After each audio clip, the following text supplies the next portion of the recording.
Hello, everyone. We're just giving people time to join.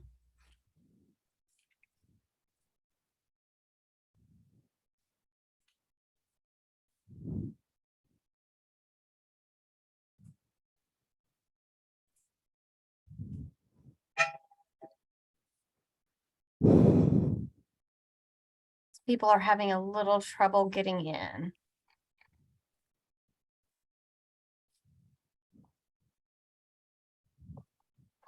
All right. Hello, everybody. Welcome to Recipes for Success. We're going to talk about how to avoid plagiarism today. My name is Jana Weiss. I'm the Student Life Coordinator at Coleman College. And together with the Academic Success Centers, also known as Tutoring, we came up with Recipes for Success. It's a series to help you be successful here while you are at HCC and hopefully later in life. It'll help you along the way. Today, we have Miss Edwina Johnson Clark, who is going to talk to us about plagiarism. Please give her a little welcome with your emotions and welcome her today. And I'll give this over to Miss Edwina Johnson Clark. Thank you. Good morning. Thank you very much, Jana, for that introduction. Good morning, everyone, to our faculty, staff members, and especially our students. I am Edwina Johnson Clark and want to welcome you for joining our Recipes for Success tutoring workshop this morning. We have some very important information for you that I think that you will really enjoy. First of all, let me tell you something about myself. I am one of the English writing tutors at the HCC Missouri City campus. And I want to thank Ms. Amanda Guerrera and my manager, Ms. Juanita Martinez, for being so helpful and giving me the support that I needed to give this presentation. And not just today, but for other days as well. And that's what it takes. You know, it takes teamwork to be successful in any era. And working as a tutor has been very helpful for me because I've also taught classes at HCC and various campuses, English classes and also ESOL classes at the various campuses. So that way it helps me to be able to relate to the professors when students come to us for help for writing assignments. Prior to that, I've had experience in writing because in helping students write because I taught in the HISD school district and also Fortman school district, secondary English. And then from there, I became a curriculum specialist in both districts where I was able to help teachers connect the reading and the writing together. Everyone was writing. We had what we call writing across the curriculum for students to let them know how important this was, and also not to also prepare them for the state required test, which is very important. So students, you will find that writing will be with you forever. It's very, very important. But in order for us to be able to read the research that we do to prepare for papers, we have to understand what we read in order to do that writing. I also had an opportunity to work before coming to ACC at the Laterne University, again, with writing assignments for intern teachers who were out in the field teaching, writing as well. And I was one of the field supervisors who would have to go out and observe them. So you will see how very, very important it is. But when we do this writing and we get information for the writing, it's very, very important that we know how to get the information correctly. This brings us to our topic for today on plagiarism. And with anything in life that we face, all things have a beginning. So all of the information in this presentation that you will receive is important, including the beginning of the origin of the word plagiarism. It's beginning with the word itself that plagiarism comes from, the etymology, of course, that tells us where the words come from often, and but not always from another language, but at the same time, it lets us know how the words have changed in meaning as well. And then we'll take a overview of plagiarism in general. Next slide. This is the word plagiarius. This word was used during the 1st century, and it's the Latin source of plagiary, literally meaning kidnapper. Now, there's a story behind this word. The denotation of this word indicates stealing someone else's creative work. And it was introduced and pioneered by a Roman poet. His name was Martial. And he complained that another poet had kidnapped his verses. So as a result of this, we get the word plagiarius from the Latin language, and it was introduced in English, in the year of 1601. And it was introduced by a dramatist named Ben Jonson, who described someone who was guilty of what they call literary theft. So from there, we get the word plagiarism. Now let's see what plagiarism is. Let's look at the definition of it for today. It's the practice of taking someone else's work or ideas. In other words, just passing these ideas on, that is without giving the person or the author the proper credit. Now, keep in mind, plagiarism can range in two ways. It can be unintentional, that is forgetting to include a source in a bibliographical or the body of a paper, or it can be intentional. Buying a paper online. Sometimes this happens.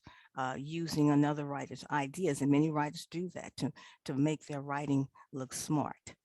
There are some definitions that include for this particular term, fraud or theft. However, plagiarism, and especially if you're doing research, you can also determine if what you are writing has been plagiarized, because there are some what they call detectors that you can perhaps find online. You can just Google the words checkers or detectors for plagiarism online, and this will help in free of charge. This will help you to determine if writing that or information you have found has been plagiarized. All right, so these words, these terms, fraud or theft, as you can see, that just goes back to and relates to the original meaning of plagiarism, which meant kidnapping. In the beginning, writers and your expert writers, they all plagiarized to a certain extent. Now understand that plagiarism is a very serious charge in academics, and it's a very serious charge as well in the professional settings. All right, what are the consequences of plagiarism? All right, as far as a student, we have three categories here. I'm going to explain. For students, the consequences can include failing grades on assignments, or actually failing a class, academic probation, or even expulsion. Let's say a person who's doing research. Plagiarism can cause a loss of credibility. There could be some legal consequences, and of course, other professional consequences as well. Even employees in general, if it's in a corporate setting, let's say, a person can receive a reprimand or actually lose their job. So as you can see, as I said before, it's very serious. All right, next, the scholastic dishonesty. All right, professors usually include this in their syllabus, and I do remember I had to include in my syllabus. The syllabus is very, very important. Sometimes students, they don't think they need to read it, but please read your syllabus because all the information is in there. It just tells you what you're responsible for in conducting yourselves with honor and integrity. It also explains the penalties that can occur. It also gives you, the scholastic dishonesty gives an explanation of what it includes, and also examples of what it's limited to, not limited to, but cheating on a test, plagiarism, collusion, that is secret deception of others as well, and the possible punishments. And there's it's outlined right there. However, students have the right to appeal the decision if that happens. And if you notice at the bottom of the slide, you have the reference that is taken from the ACC student handbook. So let me emphasize that this information is mainly that you're receiving is designed to just help you to develop strategies for knowing how to avoid accidental plagiarism. And remember that your professor or your supervisor wants your ideas to simply build on what is already established or familiar, and not to simply override someone else's ideas. And of course, calling them your own. Is there, is any of this important? Well, I'm glad someone asked. How do you avoid plagiarism? And let's take a look at that. There are at least 6 steps that we can follow to avoid plagiarism. I'm going to explain most of these later. So you have your manage your time. And some of you might want to screenshot that. Develop note-taking strategy, recognizing what needs citation, recognizing what does not need a citation, learning how to incorporate sources into your writing, and also learning how to accurately cite your sources.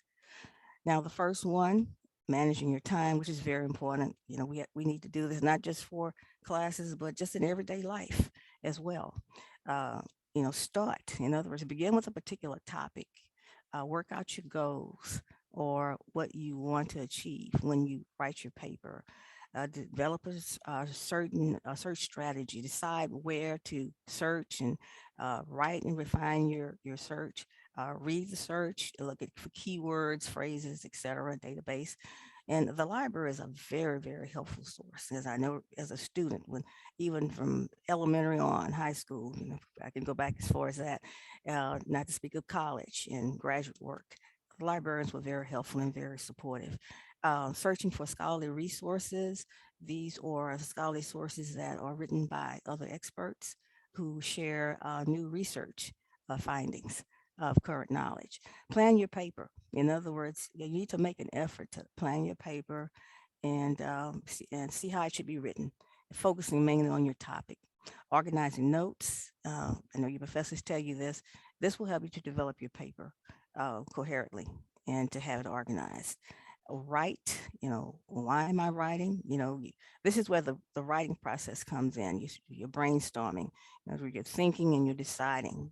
And we emphasize this for the writing tutors when we help our students one-on-one, researching, outlining, drafting, etc. Revise your drafts for various reasons, grammar, clarity, conciseness, and of course, your English tutors will often guide your students to do all of this. Address informational gaps. In other words, to make sure you include important information that you have excluded, and include documentation. The documentation that has to be accurate and correct information in order to provide the appropriate details regarding the resources. Then you have your note-taking strategy. This is another step. Consider what you want to the document. Consider what is needed, in other words, for documentation. Be concise. Give much information when you're being concise, clearly, but in a few words. Be very brief, but be sure your reader will be able to understand what you've written. Be consistent, make your paper look very polished and professional, and do not switch back and forth with ideas. Label your notes intelligently. In other words, the summary, if it's a summary, you know, label that. If it's a paraphrase, label that, you know, S, P, and then Q for quotation. But be very, very careful when you're being concise and consistent, and watch that spelling, punctuation, and grammar as well. The next one, citations, a citation needed. When you're in doubt, you cite the original source as much as possible. When the content that did not originate with you is used to support your writing.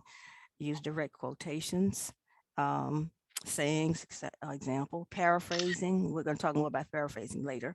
Summarizing, media repost, reuse, including anything from printed paper to digital data, your educational content, and of course, numerous other forms of information. And always use your facts, your diagrams, etc. And you have supplemental information that includes anything that is relevant to your study or your paper, but it's not included in your paper. It's not including the writing anywhere, from your tables to video, audio. So this information can support the main text of your paper, which will be very, very helpful for the reader to understand, give your reader a better understanding. Citation optional. When you share, this is when you share personal information. And of course, this always includes your experiences, your own experiences, your observations, what you've done from your research. And of course, when you utilize your media, you have your artwork, your digital photos, photographs and video, etc. All of this is very helpful. Next one is common knowledge. And of course, this is information that someone perhaps finds undocumented in at least maybe 5 credible sources. Examples of these, or perhaps the 4 seasons of a year. That's a common knowledge. The state bird of Georgia. I think that state bird is the brown thrasher, if I'm not mistaken. I think that's what it is. So these are simply widely known facts that may include current and historical events and geographical areas. And of course, your common knowledge generally does not require citation. There are, however, a few exceptions. Exceptions on the next slide. This information can be discussed thoroughly. You intend to discuss the information deeply. In other words, the individual is credited with the discovery. You might not be sure that your audience will be familiar with the information. So think about the information and the question that might be debatable. Again, I'm going to refer you to the references at the bottom. Of course, this information was taken, and even given presentations, we don't want to plagiarize as well. So, all right, incorporating sources. All right, these are sources that are used from another author's writing, and they help build your credibility and, of course, an argument that you might write in the paper. So this is how a writer should incorporate, in other words, an outside source into the paper. So within that publication, you have your signal phrase, for example, states, or maybe Manson states this, or suggests this, or claims, or argues. And of course, you have your in-text, parenthetical. This is used, let's say, to include parenthetical citation, when you prefer to summarize or paraphrase or quote from another source. And of course, your reference list, your works cited. This is when you have the collection of sources that are referenced or cited throughout the work. So be very careful with this. Whatever you cite, when you use in-text citations within the body of your paper, be sure that those works are listed on your works cited page. And of course, there are a few examples in the Princeton University Academic Integrity publication indicated there. Next, you have the where or signal phrase. This is the phrase that lets the reader know, right? In other words, at the beginning sentence, that this information that he or she is about to read comes from another source.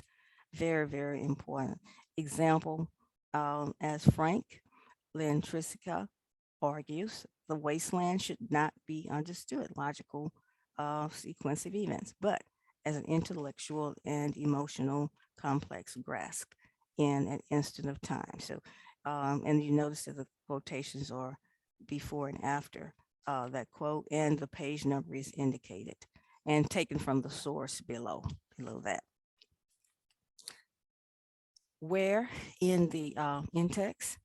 So this is to support your own ideas. You use this in-text citation. That is with the situations where you are using information. If you're using another source, and of course we have some examples of these, as you can see. I'll give you a few seconds to look at those. These are the examples of summary and a quote as well. And this is how you would arrange or write these this in-text information, which I'm sure many of you are familiar with that. Now, citing your sources.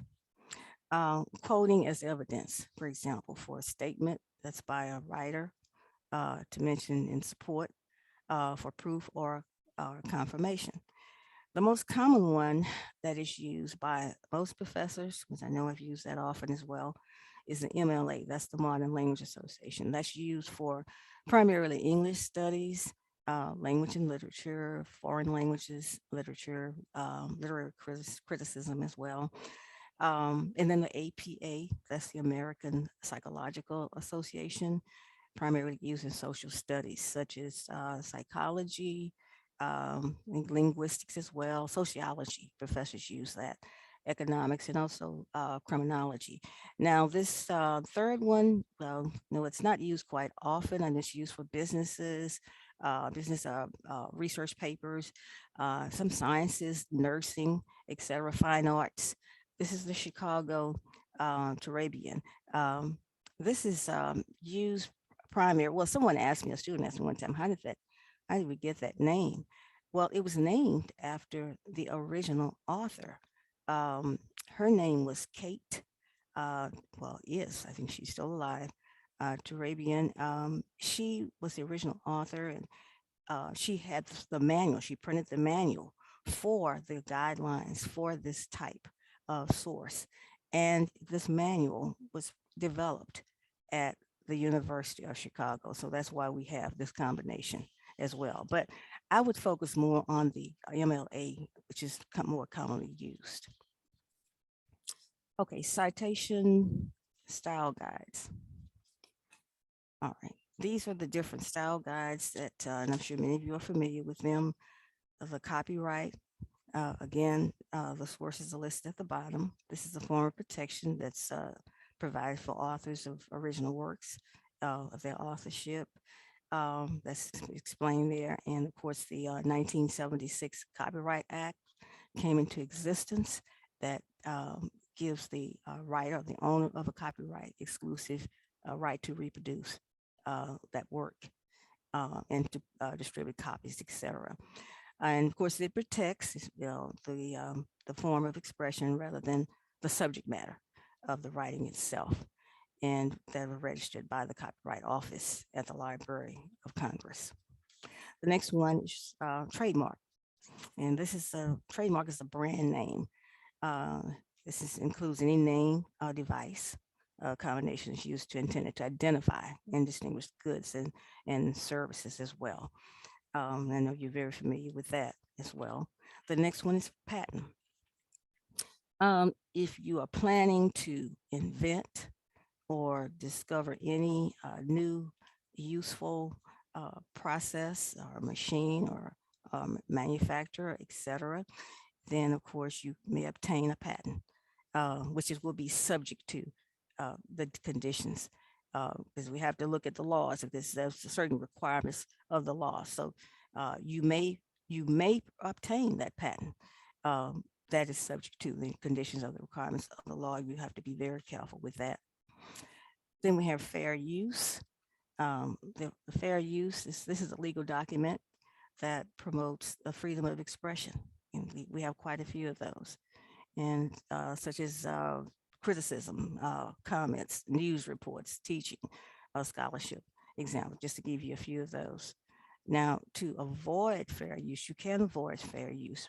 You can be original, but make sure that your content is not a carbon copy of the copyright content that you're pulling from, and don't look to make a profit off the content that you do not own, and of course limit yourself to the amount of this material that you add to your content. You have to be very, very careful with that. Paraphrasing. Now, when you paraphrase, and I know your professors have probably told you many times to paraphrase, let's say an article or that you've read. You're paraphrasing in your own words what has been expressed by someone else, but you do not change the original meaning or the essential information. Be very, very careful with that. It is one legitimate way to borrow from a source, but don't forget to give that credit. And of course, usually when you're writing a paraphrase, you want to focus mainly on the single main idea of that information. All right, we have an activity for you.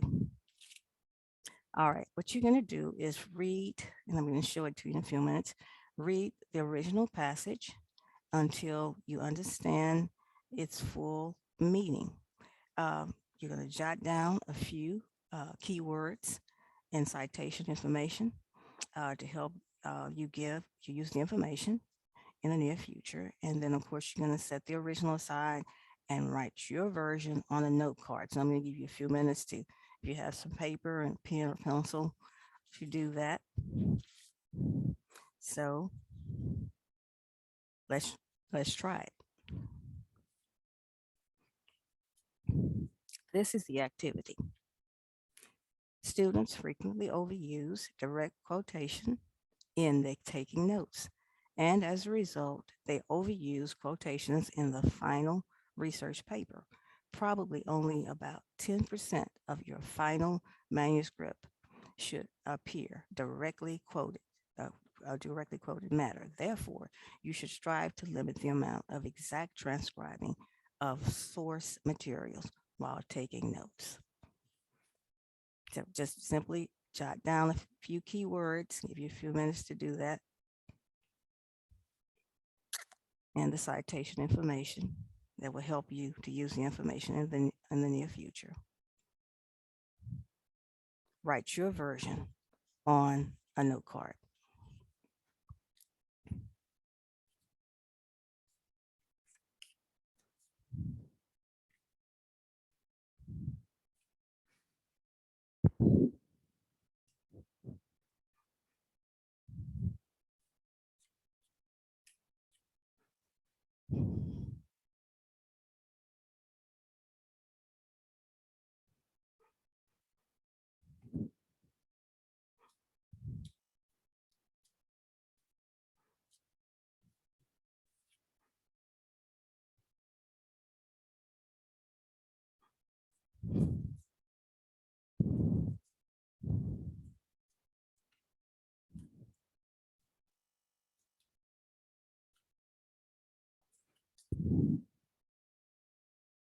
Okay, I think we can move on.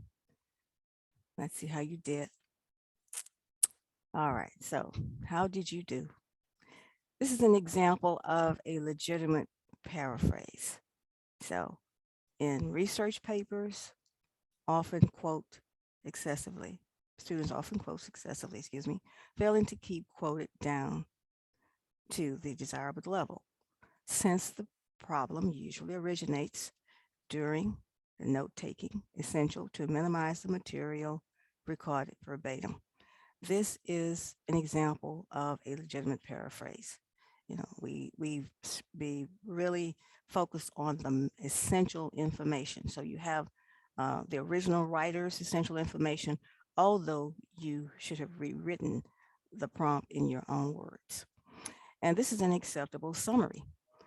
You're just simply summarizing the main points from there. The student should just take a few notes in direct quotation from sources to help minimize the amount of quoted material in a research paper. And summarizing is very important because when you're summarizing, you're simply just giving an overview in a few words, your own words of a topic. Summary is one skill that many students, and particularly in not only just in college, but in the public schools, they have some issues with that. That's one of the objectives on our state required test for students. Students will be able to summarize a passage, and all you do is look for the main points. Usually what I would tell students, to give them an example, is that you can relate some of your assignments to what you do every day. And I would ask them to summarize what you did this morning without going into any personal information that you perhaps experienced. But I would tell my students or ask them, summarize what you did this morning before you came to school. And I would have them to list the information. And then they could relate to that and say, well, I didn't realize that I can apply what I'm learning to my everyday life. We can all summarize what we do from day to day, maybe from hour to hour, etc. Then you have the plagiarized version, which is just simply somebody who's just simply plagiarized everything from writing basically everything that the writer has written without uh, paraphrasing or summarizing and putting it in their own words. Next, we have the key takeaway, which is emphasizing for you to check your notes against the original source to see if you have missed any important information. And of course, use quotation marks. And these quotation marks will help you to identify any item that you perhaps borrowed from the source.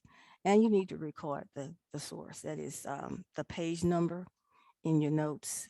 You might have to go back and refer, and then maybe your reader would like to look up that information as well. So you include the page numbers in your notes so you can incorporate the source in the via in-text citation. All right, resources and shortcuts. So in other words, just in case you are tempted, because it can be temptation, these are resources that you can use from the ACC library and ACC writing centers. As you see, these are listed, and of course the links are highlighted in blue if you want to take a screenshot of that.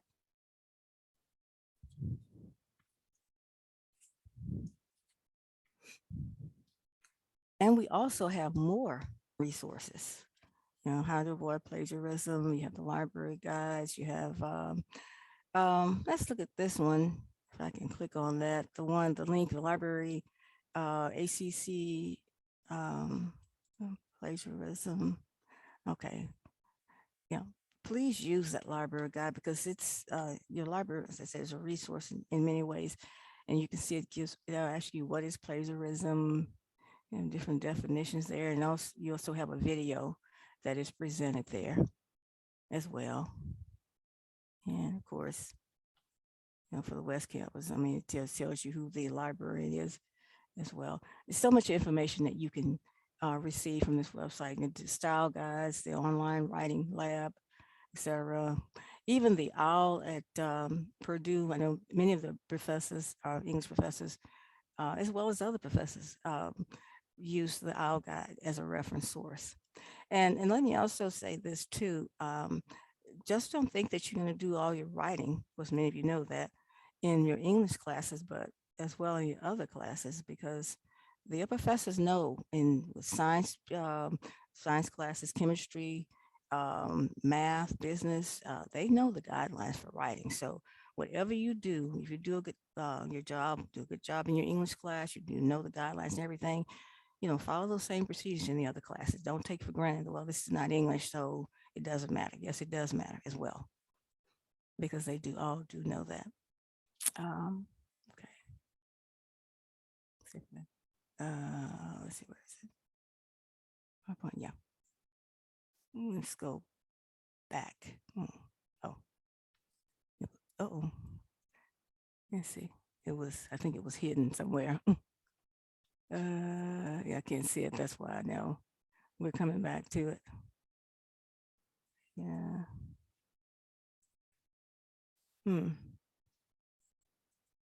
Uh-oh. It will be coming back in a few minutes. Where is it? Oh, wait, it blind out. Just have a little interruption for a few seconds here, trying to get it back on.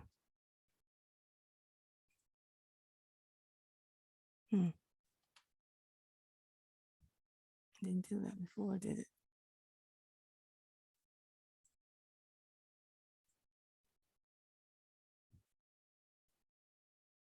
Uh-oh.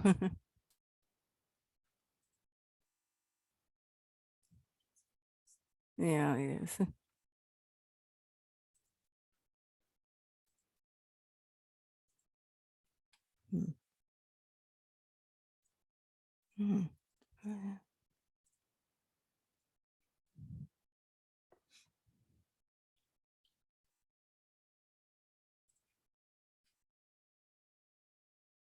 Mm.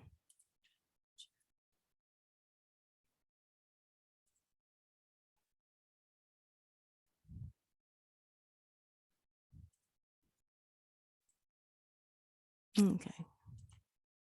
Let's see. Yeah. Okay.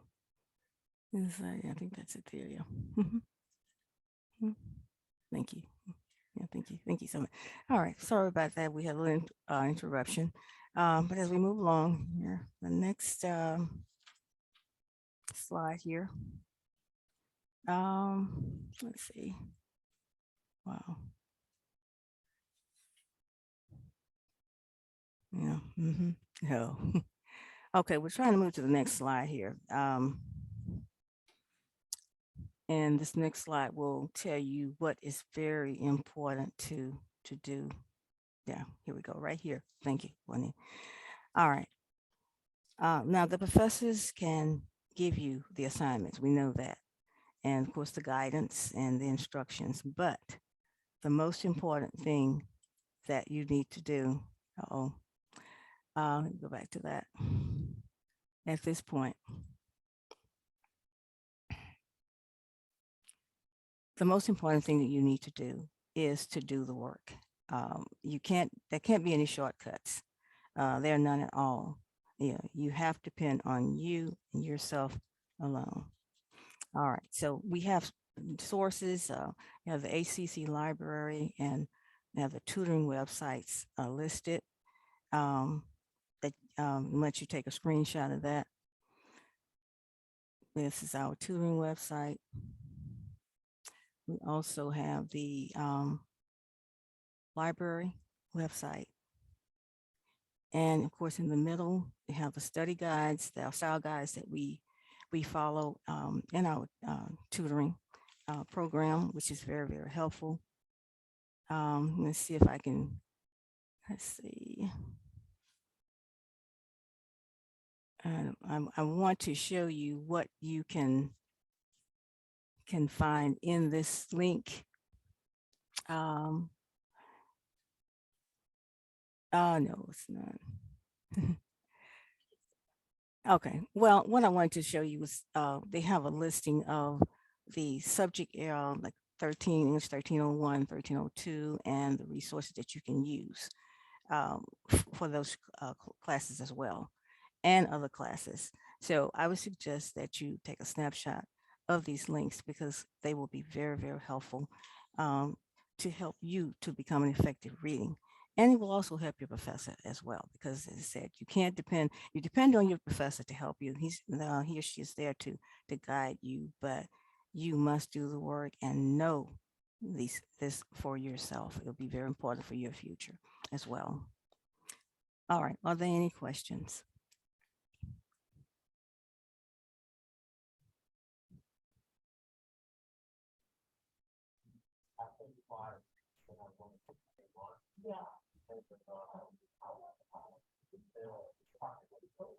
I can't hear. Oh, oh.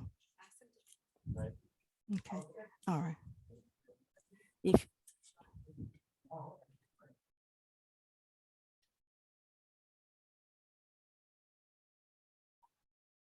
Hello, everyone. How was this? I hope you all enjoyed it. If you have any questions, please let us know.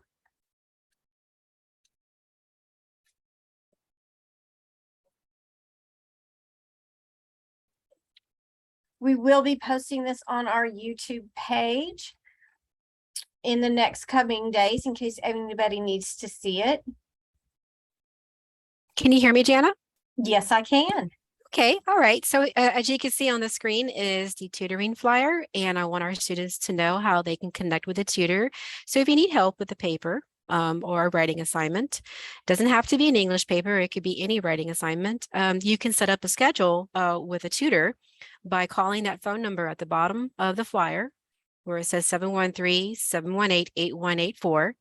You may want to go ahead and program that on your phone. So in case you ever want to schedule an appointment with a tutor, you can call us and we'll give you the information on how to connect with either an in-person tutor on campus or to have a virtual session with a tutor.